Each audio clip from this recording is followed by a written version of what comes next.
Learn English by reading English books. Tiny changes, remarkable results. Atomic habits. James Clear. Consider hunger. How do you know when you're hunger?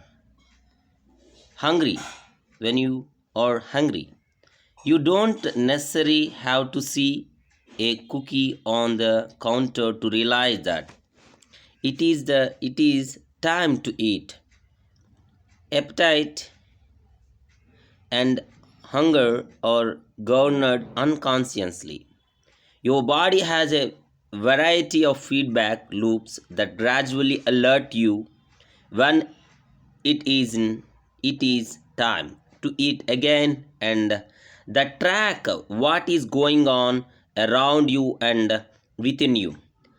Curving can arise thanks to hormones and chemicals circulating through your body. Suddenly you are hungry, even though you are not quite sure what tipped you off. This is one of the most surprising insight about our habit. You do not need to be aware of the cue for a habit to begin. You can notice an opportunity and take action without dedicating conscious attention to it. This is what makes habit useful. It's also what makes them dangerous. As habits form, your action comes under the direction of your automatic and unconscious mind.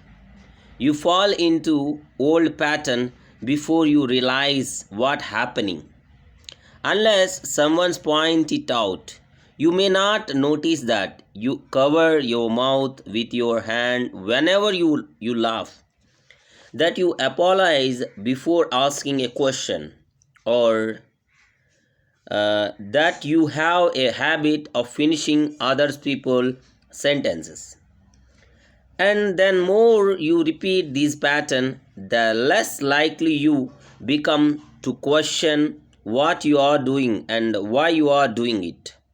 I once heard of a retail clerk who was instructed to cut up empty gift cards after customers had used up the balance on the card. One day, the clerk cashed out a few customers in a row who purchased with gift cards. When the next person walked up, the clerk swiped the customer's actual credit card, picked up the scissor, and then cut it in half entirely on autopilot. Before looking up at the stunned customer and realizing what had just happened, another woman I came across in my research was a former preschool teacher who had switched to the corporate job. Even though she was now working with the adults, her whole habit would kick in and she kept asking co-worker if they had washed their hands after going to the bathroom. I also found the story of a man who had spent years working as a lifeguard and would occasionally walk whenever he saw a child running. Over time, the cues, the spark out habit become so common that they are essentially invisible. The treats on the kitchen counter, the remote control next to the couch, the phone in our pocket. Our response to these cues are so deeply encoded that it may feel like the urge to act comes from nowhere, now here.